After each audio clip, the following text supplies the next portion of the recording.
बिस्मिल्लाहिर्रहमानिर्रहीम। अस्सलाम वालेकुम व्यूअर्स, आज की इस वीडियो में हम section 224 of Pakistan penal code को समझेंगे।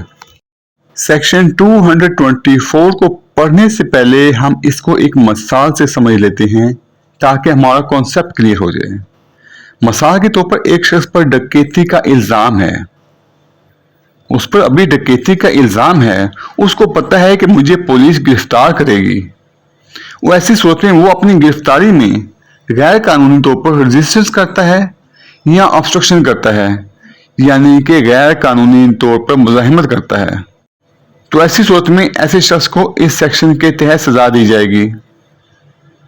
या फिर अगर ऐसे शख्स को डकैती के सिलसिले में सजा दी जा चुकी हो, यानी कि वो मुजरिम साबित हो चुका हो, और मुजरिम साबित होने पर वो अपनी गिरफ्तारी में गैर कानूनी तौर पर मुज़ाहिमत करता है, यानी कि रेजिस्टेंस करता है या ऑब्स्ट्रक्शन करता है, तो ऐसी सूरत में भी ऐसे शख्स को इसी सेक्शन के तहत सजा दी जाएगी। यानी कि सेक्शन में दो सूरतें बयान की गई हैं। या तो ऐसे शख्स पर किसी जुर्म के सिलसिले में इल्ज़ाम लगाया गया हो, या फिर ऐसा शख्स ऐसे जुर्म के सिलसिले में मुजरिम साबित हो चुका हो। इन दोनों सूरतों में, यानी कि चाहे वो मुलजिम है चाहे वो मुजरिम है, अगर वो अपनी गिरफ्तारी में गैर कानूनी तौर पर मुज़ाहिमत करता है, यानी कि रेजिस्टेंस करता है या ऑब्स्ट्रक्शन करता है, तो ऐसी सूरत में ऐसे शख्स को इस सेक्शन के तहत सजा दी जाएगी, जो कि 2 साल तक की कैद की सजा हो सकती है, या जुर्माना हो सकता है, या फिर दोनों सजाएं हो सकती हैं। इस सेक्शन की वजाहत में बयान किया गया है कि ऐसी जो सजा होगी ऐसे मुलजिम को या ऐसे मुजरिम को उस सजा के अलावा होगी जिसका उसने जुर्म किया होगा। मिसाल के तौर पर अगर डकैती का मुलजिम है या मुजरिम है, तो उसको डकैती की सजा के अलावा ये सजा दी जाएगी 2 साल कैद या जुर्माना या दोनों सजाएं। लेकिन इस सेक्शन के तहत मुजरिम को सजा देने के लिए ये साबित करना जरूरी है कि उसने ऐसी गिरफ्तारी से मुतल्लिक मुज़ाहिमत की हो जो गिरफ्तारी कानूनी तौर पर दुरुस्त हो। अगर ऐसी गिरफ्तारी कानूनी तौर पर दुरुस्त ही ना हो तो फिर मुज़ाहिमत पर ऐसे शख्स को सजा नहीं दी जा सकती है। मिसाल के तौर पर जब सेक्शन 447 ऑफ CRPC के तहत समन जारी करने के बजाय मजिस्ट्रेट ने वारंट जारी कर दिया, तो ऐसी सूरत में अगर मुलजिम या मुजरिम मुज़ाहिमत करता है तो उसको इस सेक्शन के तहत सजा नहीं दी जाएगी, क्योंकि सेक्शन 447 ऑफ CRPC के तहत मजिस्ट्रेट का काम था कि पहले वो समन जारी करता, लेकिन उसने वारंट जारी कर दिया।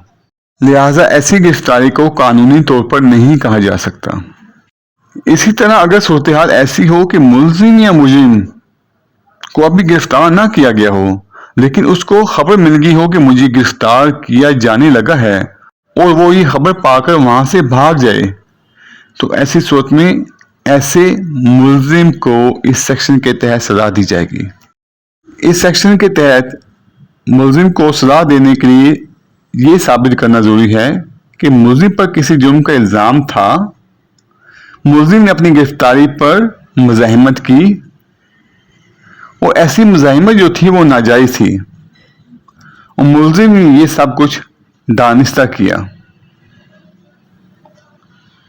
और अगर मुलजिम हिरासत से फरार हो चुका हो, तो ऐसी सूरत में ये साबित करना जरूरी है कि मुलजिम पर किसी जुर्म का इल्जाम था या इसे सजा याब किया जा चुका था, इसे हिरासत में रखा गया था, इसे ऐसे इल्जाम या सजा याबी की बिना पर हिरासत में रखा गया था, और ऐसी हिरासत जो थी वो जायज थी, और मुलजिम ऐसी हिरासत से फरार हो गया। मुलजिम ने ये सब कुछ दानिस्ता किया, तो ऐसी सूरत में ऐसे मुलजिम को इस सेक्शन के तहत सजा दी जाएगी।